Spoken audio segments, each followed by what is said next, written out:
Sinbad जहाज़ी episode 5 पाँचवा सफ़र। जब मैं चौथे सफ़र से लौटा तो खेल कूद हंसी मजाक में ज़िंदगी बसर करने लगा। अपनी कमाई और नफ़े पर इतना खुश था कि जो तकलीफ़ें मैंने उठाई थी वो याद ही ना रहीं। लेकिन कब तक घर बैठा रहता, मुझे सफ़र करने का चस्का पड़ गया था। फिर दिल ने उकसाया कि दुनिया को सैर फिर से निकलूं। मैंने पक्का इरादा कर लिया। तिजारत के लिए उम्दा उम्दा चीज़ें खरीदीं और बसरे का रुख किया। वहाँ समंदर के किनारे मुझे एक नया बना हुआ खुशनुमा और शानदार जहाज़ नज़र आया।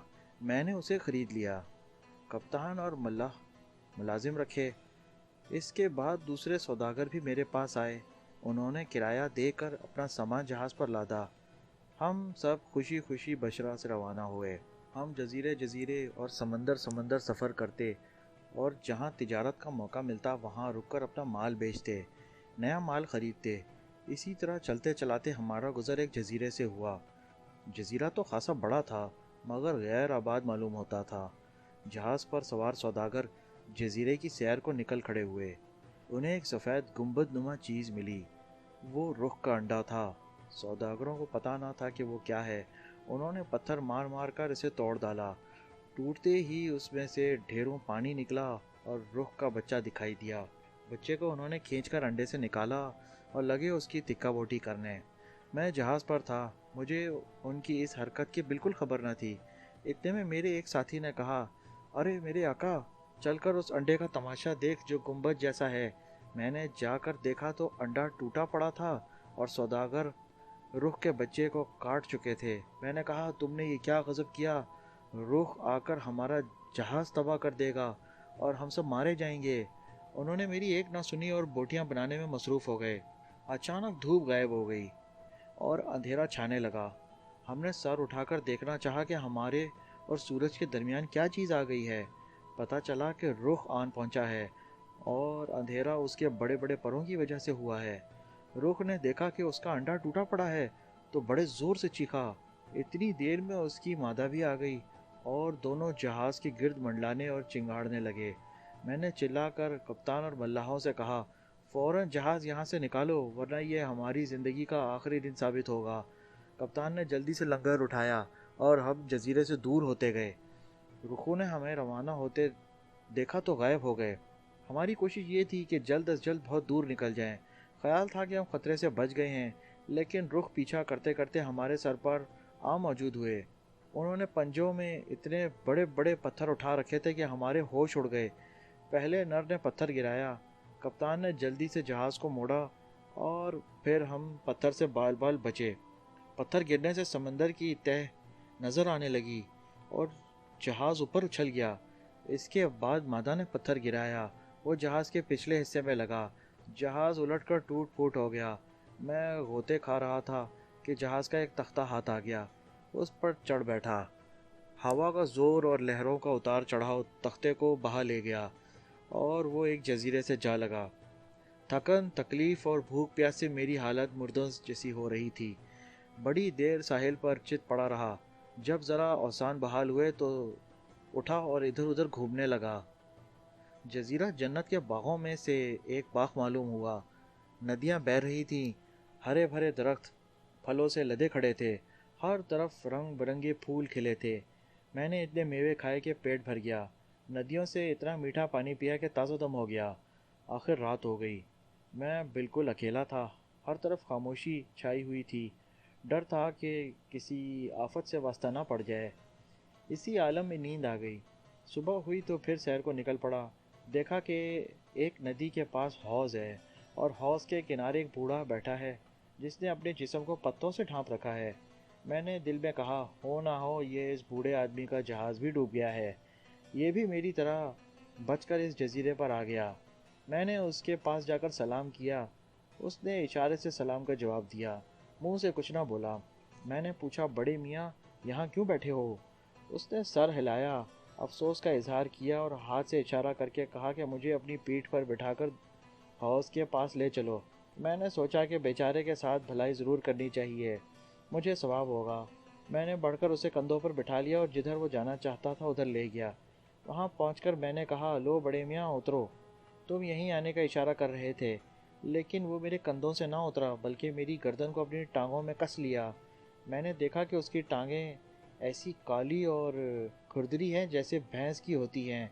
मैं डर गया और चाहा कि उसे नीचे गिरा दूं। उसने मेरी गर्दन पर पांव जमा लिए और इस जोर से गला दबाया कि मेरी आंखों के आगे अंधेरा छा गया। मैं बेहोश होकर गिर पड़ा। उसने पिंडलियां उठाकर, जो पत्थर की तरह सख्त थी, मेरी पीठ पर मारनी शुरू कर दी। मुझे इतनी तकलीफ हुई कि मैं उठ खड़ा हुआ। वो इसी तरह मुझ पर सवार रहा और इशारे से उन दरख्तों की तरफ जाने को कहा जो फलों से लदे हुए थे। गर्ज उसने उतरने का नाम ही ना लिया, और जब मैं उसका कहना ना मानता तो टांगों से मुझे मारता। ऐसा लगता जैसे कोई मुझ पर कोड़े बरसा रहा हो। मेरी हालत किसी कैदी की सी हो गई। वो हर वक्त मुझे इधर से उधर चलाता रहता।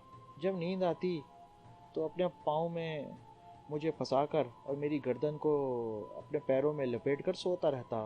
बूढ़ा क्या था, अजाब था। मैं दिल में कहता कि मैंने तो अपने ख्याल में उसके साथ भलाई की थी, लेकिन भलाई बुराई में बदल गई। अब मैं उम्र भर किसी के साथ भलाई ना करूँगा।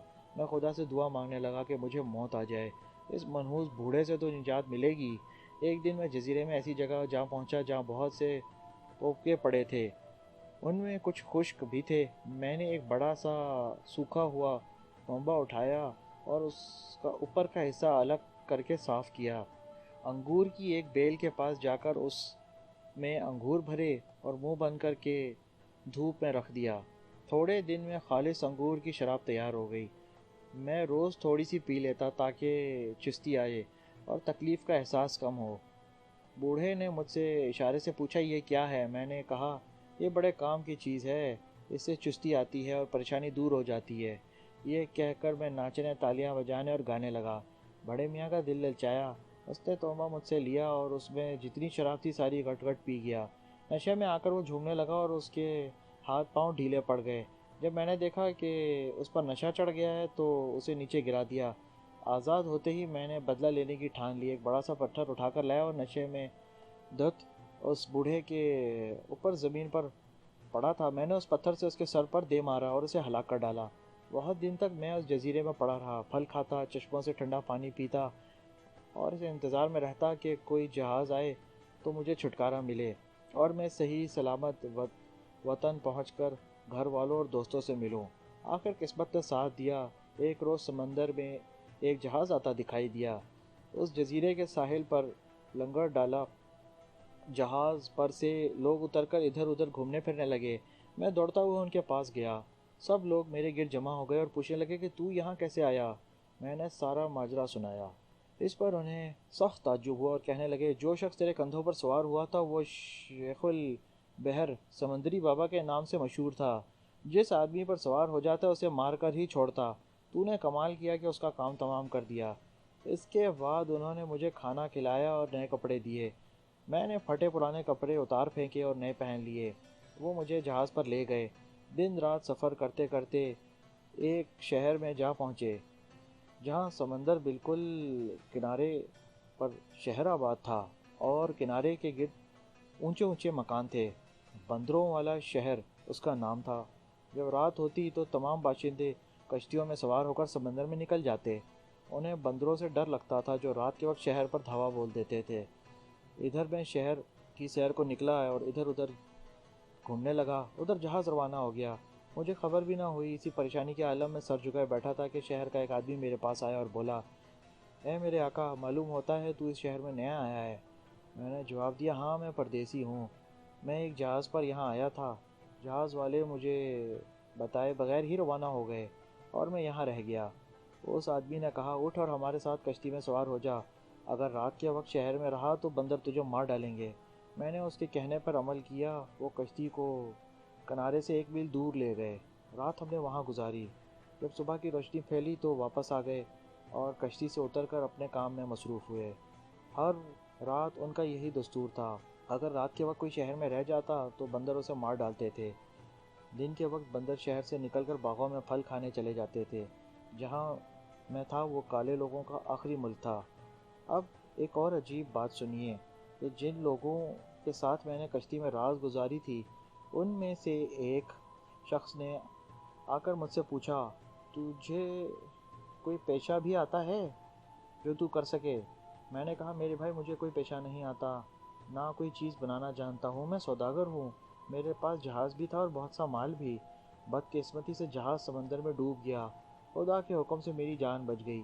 یہ سن کر وہ شخص اٹھا اور کپڑے کا تھیلا لے آیا اور مجھ سے کہا اس میں کنکر پتھر بھر لے اور شہر والوں کے ساتھ باہر جا، ان سے کہہ دوں گا کہ تیرا خیال رکھے، باہر جا کر جو کام وہ کریں گے وہی تجھے بھی کرنا ہوگا، اس تیرے پاس اتنی رقم جمع ہو جائے گی کہ اپنے وطن جا سکے۔ چنانچہ میں نے تھیلے میں کنکر پتھر بھر لیے۔ ایک ٹولی شہر سے باہر جا رہی تھی۔ میرے مہربان نے اس ٹولی سے کہا یہ پردیسی ہے، اسے پھل جمع کرنا سکھا دو تاکہ روزی کما سکے، یہ ثواب کا کام ہے۔ میں ان لوگوں کے ساتھ ہو لیا۔ ہر ایک کے پاس ویسا ہی کنکروں پتھروں سے بھرا تھیلا تھا جیسے میرے پاس تھا۔ چلتے چلتے ہم ایک لمبی چوڑی گھاٹی میں پہنچے جہاں بہت اونچے اونچے درخت تھے، ان پر کوئی چڑھ نہ سکتا تھا۔ وہاں پر ہر طرف بندر ہی بندر تھے۔ ہمیں آتا دیکھ کر بندر درختوں پر چڑھ گئے۔ لوگ تھیلوں سے کنکر نکال کر بندروں کو مارنے لگے۔ جواب میں بندر درختوں سے پھل توڑ توڑ کر لوگوں پر برسانے لگے۔ میں نے پھلوں کو دیکھا تو وہ ناریل تھے۔ ناریل جمع کرنے کی ترکیب سمجھ میں آئی۔ میں نے ایک بہت بڑا درخت ڈھونڈا جس پر بندروں کا جمگٹا تھا۔ میں نے ان پر پتھر مارنے شروع کر دیے۔ انہوں نے میری طرف ناریل پھینکے۔ یوں میں نے پورا تھیلا ناریلوں سے بھر لیا۔ ناریل جمع کر کے ہم شہر لوٹے۔ میں اپنے دوست کے پاس گیا جس نے مجھے اس ٹولی کے ساتھ جانے کو کہا تھا۔ میں نے ناریل اسے دی اور شکریہ ادا کیا۔ اس نے کہا یہ ناریل تیرے ہیں، انہیں بیچ کر روپے جمع کرتا جا۔ میں اپنے مکان کی ایک کوٹری کی چابی تجھے دے دیتا ہوں، تو بھی اس میں رہ اور وہاں پر ہی رہ کر اپنا یہ کام کرتا رہ۔ اس طرح اس نے ایک کوٹری کی چابی نکال کر مجھے دی اور بولیا جو ناریل نہ بکے انہیں اس کوٹری میں رکھا کر، روز اسی طرح ناریل جمع کرتا رہ، یقین ہے تیرے پاس اتنا روپیہ اکٹھا ہو جائے گا کہ تو اپنے وطن جا سکے گا۔ میں نے ایسا ہی کیا، لوگوں کے ساتھ ناریل بٹورنے نکل جاتا۔ لوگ میرے ساتھ اچھا سلوک کرتے اور ایسے درخت کی طرف بھیجتے جس پر اچھے اچھے ناریل لگے۔ رفتہ رفتہ میرے پاس بہت سے ناریل جمع ہو گئے۔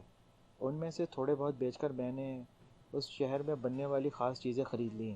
اس کام میں مجھے لطف آنے لگا۔ شہر کے تمام لوگ بھی مجھ سے بڑی مہربانی سے پیش آتے۔ ایک دفعہ میں سمندر کے کنارے کھڑا تھا کہ ایک جہاز لا کر لنگر انداز ہوا۔